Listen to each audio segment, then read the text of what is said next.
The Grim Reaper really is a remorseless twat. In the last 2 years, legends like Vern Gagne, Mae Young, The Ultimate Warrior, Dusty Rhodes, Roddy Piper all departed for the great locker room in the sky. All were commemorated with heroes, tributes, lovingly edited by WWE. But what about the wrestlers whose passing the company barely gave the slightest mention? And why would they be so cold? I'm Adam from WhatCulture.com, and here are 10 wrestler deaths ignored by WWE. Number 10. Chris Kanyon. Chris Kanyon was a former US champion and tag team champion hired by WWE during the Invasion angle. A lot of people complaining about the Invasion angle these days. I loved it. Wouldn't change a thing. Winky face. In the years following, Kanyon found himself often either on the bench with an injury or jobbing and was released in 2004. Having suffered from bipolar disorder for many years, Kanyon was found dead in 2010 next to an empty bottle of depressants and an apology note. The WWE gave him nary a passing mention. Was this because he killed himself? Maybe because he once as part of a publicity stunt told people that WWE released him because he was gay, a statement he later retracted. Perhaps it was because he and Raven once attempted to sue the company for cheating wrestlers out of healthcare. Or perhaps, brutally, the WWE just thought no one would remember him or his run with the company. Do you? Number 9. Ludwig Borger. During his brief run in 1993 to 1994, Finnish superstar Ludwig Borger beat Marty Jannetty at SummerSlam, entered Tatanka's 2-year undefeated streak, feuded with Razor Ramon over the IC title, and competed in the main event of Survivor Series alongside Yokozuna against the likes of the Steiners and The Undertaker. After leaving the company, he also became the first Scandinavian to compete in UFC, won the Finnish Heavyweight Championship as a boxer, and was even elected to Finnish Parliament. Despite all this, in 2010, when Borger was found dead from a self-inflicted gunshot wound, the company didn't acknowledge his death. Independently, JR wrote of Borger's problems with drugs and alcohol and said that he had not been a great guy to be around. Number 8. Chris Candido. Well respected for his technical work rate, Candido had notable careers in both ECW and Smoky Mountain Wrestling. His short WWE career even had a few notable moments, namely providing Barry Horowitz with that infamous upset victory and winning the tag team titles as one half of the OTT fitness pricks, the Body Donners. In 2005, Candido died from complications encountered during surgery, and despite TNA honouring him with a memorial tournament,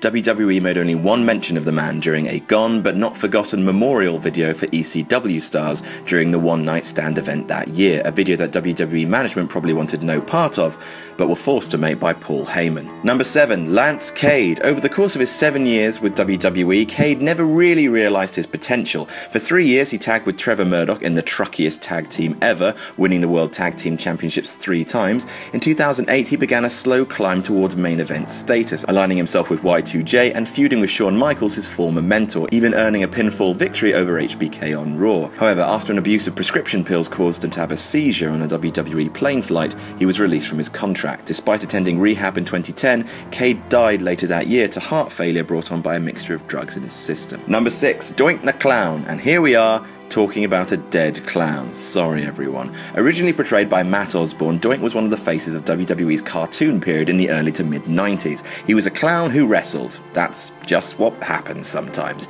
He appeared in the gimmick Battle Royal at WrestleMania 17 and in an episode of Raw in 2007, but when Osborne died from heart failure in 2013, the company was silent. Was this because at least 5 other men had played Doink since Osborne left the company and they wanted to keep the terrifying clown factory open? Perhaps because his death was initially and wrongly attributed to substance abuse.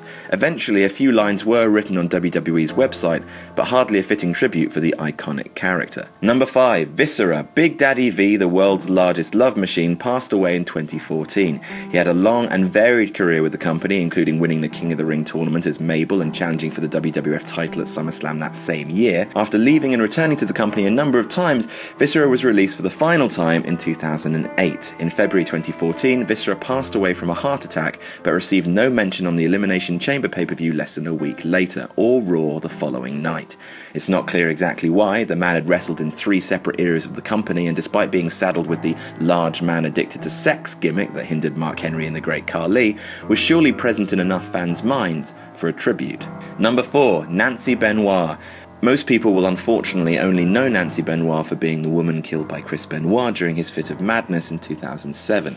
In actual fact, Nancy had a 13-year career as a manager, commonly known as Woman, in ECW, where she managed Sandman. She would do things like light his cigarettes and become aroused watching him cane Mikey Whipwreck, as you do.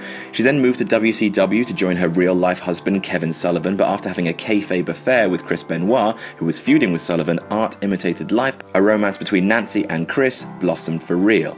She retired and the two married. After it came to light that Chris Benoit had killed his family, the WWE made the decision to never again mention the incident or Benoit himself. As such, Nancy's career and her untimely death will forever go unacknowledged by WWE. Number 3, Test. Test had quite the career in WWE. His on-screen relationship with Stephanie McMahon made him a prominent player early on, and having a high-profile feud with Shane O'Mac. However, after Stephanie was drugged and stolen by Triple H, wrestling is fun, Test became a tag team wrestler, working as part of TNA with Albert and Trish Stratus, with Scott Steiner, where they spent their tag career abusing Stacy Keibler, and as part of the Un-Americans with Lance Storm and Christian, his association with that stable getting a one-on-one match with The Undertaker at SummerSlam 2002.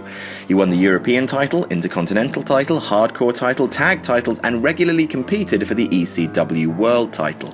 He died at the young age of 33 from an overdose of painkillers. He wasn't afforded any tribute, likely because of his problems with steroids and pills.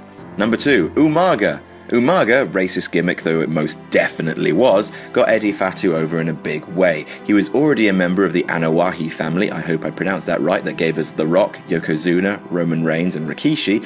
He won the IC title twice and represented Mr. McMahon in the Battle of the Billionaires at WrestleMania 23. He was eventually released from the company in 2009 after violating the wellness policy for the second time and refusing to go to rehab. Later that same year, he suffered heart failure as a result of a toxic cocktail of substances in his system. For falling out of repute with the company for drug infractions and dying of drug abuse, he received no tribute, much to the outrage of fans. Number 1, WWF President Jack Tunney. Before the Montreal Screwjob outed Vince McMahon as owner-operator of WWF, and for over a decade, the WWF was kayfabe run by President Jack Tunney, who in real life was a Canadian promoter who allied himself with Vince McMahon. From 1984 to 1995, he was the man in charge. He wasn't often seen, but anytime a massive announcement had to be made, like the WWF Championship being vacated before the Royal Rumble 1992, or the creation of the WrestleMania 4 Championship Tournament, it came from the office of Jack Tunney. The fictional president was removed from TV in 1995 after the business partnership between Tunney and McMahon ended,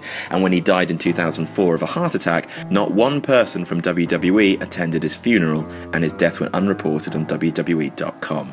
Heartbreaking. And that's our list. Did we miss any out? Tell us about it in the comments, and don't forget to like, share and subscribe, and you can even follow me on Twitter here. I'm Adam from WhatCulture.com, and I'll see you soon.